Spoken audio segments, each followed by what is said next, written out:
Steven Universe is a cartoon that's loaded with a ton of secrets, Easter eggs, and foreshadowing. The most popular one probably being Ronaldo's perfect prediction of the Diamond Authority. They're here to hollow out the Earth! It's part of the Great Diamond Authority! With a lot of people revisiting Steven Universe or experiencing it for the very first time, I thought it'd be fun to run down some of my favorite details in the show. I also want to make this a series on the channel, covering not just Steven, but all sorts of lore-driven tunes. So I'm not giving away all the juicy stuff in this video. It was decided all the way back in Season 1 that Garnet would never ask questions. Should we ask them what's going on? I can't. Seriously, you could count how many sincere questions she asks on one hand. Rhetorical questions like the lyrics in Stronger Than You are fine, but otherwise, she speaks exclusively in statements. Canonically, this is because Rose told her to stop asking questions surrounding her identity, as Garnet's mere existence is already the answer, instilling a ton of confidence and a strong sense of self in the fusion. Garnet herself is a statement. This factors into why Ruby and Sapphire diffused and now are only falling apart, as their existence suddenly came into question alongside everything else that accompanied the big pink diamond reveal. A legitimate question did slip through the cracks in Cheeseburger Backpack, where Garnet asked if Steven has anything in his backpack that could help them. What? Me? What have you got? Cheeseburger Backpack is only the third episode in the series though, so the Crewniverse likely did not have that rule in place yet, especially since it was storyboarded by Rebecca and Ian themselves, so they were responsible for writing the dialogue. Garnet's also seen asking questions in external media such as comics, but you can chalk that up to the writers of these having no communication with Sugar. Aside from that, the only other time Garnet asks questions is in Steven Universe the movie, after being rejuvenated. She's as curious as a cat. Why are you fighting? Aren't we all friends? It conveys that Garnet is no longer herself. Until Steven snaps her back to reality, at least. Speaking of Garnet, there is so much foreshadowing surrounding her being a fusion leading up to that big Season 1 finale. There are the more obvious clues, like her having 2 gems in the temple door, her giddy reaction to Stevani, and the fact that she has characteristics of a fusion, like her third eye, and larger size compared to the other gems. But there are some subtle hints as well. Whereas Amethyst, Pearl, and Steven have twinkling stars in the background of their character cards in the first intro, Garnet gets 2 shooting stars, representing Ruby and Sapphire. The first thing we see in the pilot is Garnet standing tall in front of fire and ice formations, and yes, her being a fusion was planned from the very beginning. Amethyst refers to her as G-Squad and Monster Buddies, implying she's composed of more than 1 gem. She performs with a keytar in Steven and the Stevens, which is a fusion of the piano and guitar. In Alone Together, when Amethyst remarks that fusion is hard, Garnet chimes in, Not for me. In The Return, Jasper refers to Garnet as a shameless display, alluding to how cross-gem fusion is frowned upon on Homeworld. And my favorite has to be in fusion cuisine. Let's take a look at Alexandrite diffusing back into Garnet, Amethyst, and Pearl. Did you catch that? If not, let's run it back in slow motion. That's right, Alexandrite actually diffused into Ruby and Sapphire, alongside Amethyst and Pearl. Ruby and Sapphire just immediately fused back into Garnet before hitting the ground. I have a core memory of showing off this Easter egg at a con years ago, and I remember it taking so long to pause at the right moment, but when I finally got it, the room burst into applause. I miss those days. I should also mention Garnet's universe, as it has a ton of foreshadowing surrounding not just Ruby and Sapphire, but Steven's powers and the true identity of Rose Quartz. Hopper and Hoppy, who have 2 eyes and 1 eye respectively, ask Garnet if they can meet Steven, but she tells them he's not ready. Will we get to meet him soon? Not yet. He's not ready to learn that I have secret animal friends. In hindsight, it's clear that Hopper and Hoppy are analogous to Ruby and Sapphire, as Garnet didn't believe that Steven was ready to meet Ruby and Sapphire prior to the events of Jailbreak. When Ringo obtains the Gem of Ultimate Power, a gem that's in the shape of a diamond, he places it into the hole in his hair in a way where the gem is forward-facing, resembling Steven and Rose's gem placement. Rotating the gem is a hint towards Rose Quartz being Pink Diamond, as she shifts around her own gem whenever she becomes Rose.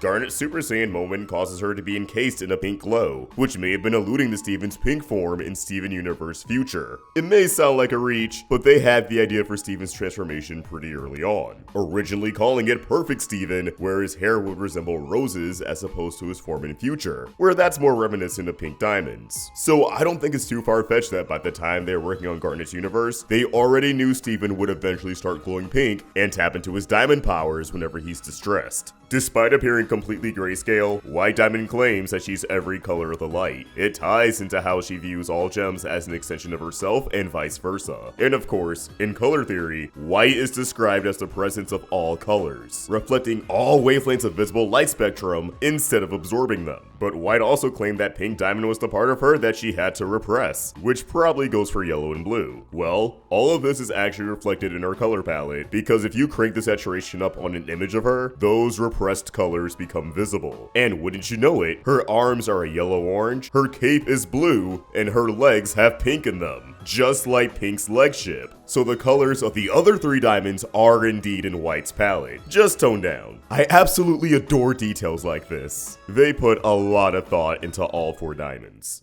What we do here is go back.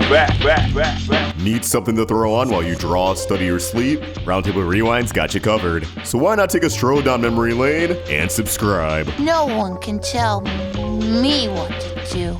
See you there. Remember Mystery Girl? The woman that hit it off with Pearl in Last One Out of Beach City that a ton of fans thought would become a recurring love interest for our beloved bird mom, and that people thought she might have been Kevin's ex Sabina since her name starts with an S? Well, she didn't just disappear after this one episode. She pops up again in the big show. You can spot her in the crowd right before Sadie Killer and the Suspects perform. Guess she's really tapped into the music scene. Since this was another townie episode in the midst of the show heading towards the endgame, it's often overlooked, which is a shame because it has one of my favorite pieces of foreshadowing. They straight up spell out the climax of Reunited during the song Ghost. Sadie is a stand-in for Steven, while Buck and Jenny are blue and yellow diamond, as indicated by the color of their guitars. In this performance, Sadie is a ghost who struggles to get the people around her to notice her presence, and they only become aware of her after she tosses confetti in their face. Fast forward to Reunited, and after Yellow Diamond knocks Steven out, what happens? He ends up in the mindscape and uses his aura to grab the Diamond's attention and get them to stop fighting once they recognize Pink Diamond's presence. This is why I'm someone who appreciates the slower episodes of the show, even if they're not my favorite. Sure, they aren't always moving the plot forward. They can be boring, but you get little Easter eggs like this that you'll catch on a rewatch. And it's always cool to see what plot points the Crewnivers had figured out long before they would come to fruition. The Big Show was the 14th episode of season 5, while Reunited is the 23rd episode, which means they knew how they wanted Reunited to end months before they started working on it. Pretty neat. The Famethyst is a squad of Earth-made corpses who are stationed at the human zoo, as they aren't all that great at being soldiers. I wish they made more appearances, especially since most of them are voiced by Michaela Dietz, so it's not like they would have had trouble getting her back in the booth. She's Amethyst! But anyways, while the Famethyst first appeared in the zoo arc, they were teased at the tail end of season 3 in the episode Beta, when Peridot brings Steven and Amethyst to the Beta Kindergarten and wastes no time critiquing the gems who are created here. She points out a carnelian. This carnelian came out sideways. A few moments later, during Amethyst's big speech, she points out that one of the courses came out skinny. Like this guy, and skinny up there. Jump to That Will Be All, and 2 of the most unique gems we meet are Carnelian and Skinny Jasper, the same 2 gems who exit holes we saw in Beta. Skinny Jasper is still one of my favorite quartz designs, and her relaxed voice has always exuded a cool factor to me. If we get a new show, she has to make an appearance, I don't care how. Like Sardonyx, Sunstone is a 4-fall breaking character, talking like a cool 90s mascot who's hosting a PSA, a la Sonic Says. But this meta aspect to the fusion also extends to the soundtrack, as the Cartoon Network new Jingle is baked into their theme. Side note, I always thought Sardonyx and Sunstone's ability to break the 4th wall was a result of Garnet's future vision being amplified by fusion. Like they can see beyond timelines and are aware of entire dimensions. But that's just my interpretation. Aquamarine may have played a brief role in the story as the antagonist who would bring Steven directly to the diamonds, but her character actually conveys a lot about Era 2 gems. Unlike Era 1 gems such as Lapis and Sapphire, she's unable to use her water-based powers beyond her wings and has to rely on gem tech, i.e. her wand, just like how Peridot had to rely on limb enhancers as another Era 2 gem. Her and Eyeball's fusion, Bluebird, is able to tap into these elemental powers as she manifests an ice sword, which I assume is from the fact that Eyeball is an Era 1 gem who already had a dagger. Considering how she's a high-ranking gem, with Pearl freaking out over her presence on Earth, I think it goes to show that not all Era 2 gems are looked down upon just because they have fewer abilities. As long as they get the job done with the resources they have, they still have a shot at being celebrated by the diamonds. Her gem shape and placement is also very telling about the prevalent feeling shared amongst Era 2 gems: grief and vengeance. You see, eye drop tattoos are often associated with prison and murder. Perhaps the tatted inmate has taken a life, or one of their friends was murdered and they're seeking revenge. The latter fits Aquamarine and the whole of Era 2 perfectly, as Homeworld wants to avenge Pink Diamond.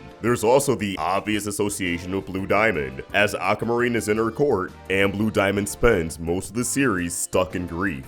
It just goes to show how Homeworld was never able to truly move forward because the diamonds were hung up on the past. Even if Yellow repressed her feelings and said she wanted to move forward, she was adamant on seeing the Earth's destruction. She was also unable to move on. Also, Aquamarine's based off Cartman. Yeah, seriously. So, like, what kind of went into, like, planning for their introduction? The ideas for the characters came from Rebecca of just having these ideas for these gems, and this really small, sassy, powerful one that she initially described as like Cartman-like. Yeah, it was supposed to be like Eric Cartman. Back in the show's prime, people assumed that this toy in Steven's room was based off Cloud Strife from Final Fantasy VII.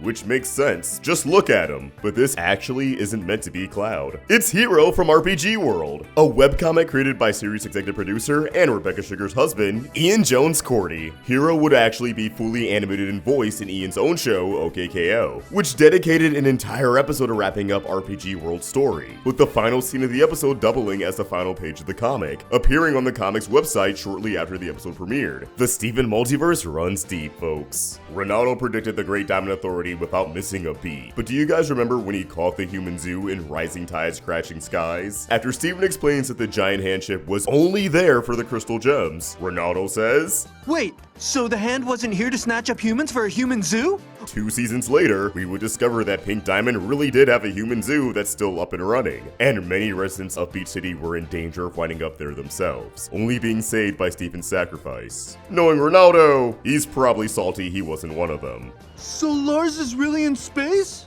I'm the one who should be in space! Lars has some of the best character development in the series, going from a dishonest, insecure, selfish delinquent to a noble hero who can be vulnerable with himself and the people around him, and his development can actually be tracked through the shirts he wears. In Season 1, when he's not working at the Big Donut, he's seen wearing a shirt with a snake on it, a perfect reflection of his character back then, especially when it came to his relationship with Sadie. He was manipulative and untrustworthy. However, around and after the events of the new Lars, he starts wearing a shirt with a dead bird on it. Sounds morbid, but dead birds can actually symbolize impending change and having a fresh start. So it makes sense that he starts wearing this shirt full time after the new Lars, as that was the episode where he realized people really didn't like the persona he put on. They would have preferred Steven pretending to be him in his own body rather than the real deal. It was a wake-up call that something had to change, and he starts slowly growing from here on out. Then you have his skull shirt that made its first appearance towards the end of Season 4, right before him and Steven get whisked away to Homeworld. Do I even have to say it? This was a pretty blunt indicator that our boy was about to die, which would happen just a few episodes later in Off Colors, before being brought back to life by Steven. From here on out, we have his Captain Lars fit in the rest of the OG series, but it's worth noting that none of his shirts in the movie or future have graphics on them, probably because there was nothing else to allude to. His development was done, and his arc was complete. So he gets boring blank shirts. No disrespect though, my guy has that shit on for real. Finally, did you notice that Cactus Steven's fight with the Crystal Gems telegraphed exactly how Steven Universe's future would end? I made a short about this last year, but it's worth repeating for anyone who didn't see that. Because Steven projects his feelings of inadequacy onto Cactus Steven, the plant starts to crash out after being discarded by Steven. Which, I don't know how Steven didn't expect that. He felt like he was being forgotten and that no one needed him anymore. So turning around and giving Cactus Steven the same treatment after dumping these heavy feelings on him was never going to lead to a happy ending. During the big battle, Cactus Steven gradually evolves into a giant monster that the gems struggle to keep at bay, until Steven realizes that fighting isn't the answer, proceeding to apologize to Cactus Steven for not giving him the love he deserves, and selling his sincerity with a big ol' hug, giving Cactus Steven the cathartic breakthrough he's been waiting for. However, Cactus Steven doesn't stay in the beach house. He decides to expand his horizons and run off into the unknown. All of this is exactly what happens to our Steven at the end of Future. He has a mental breakdown.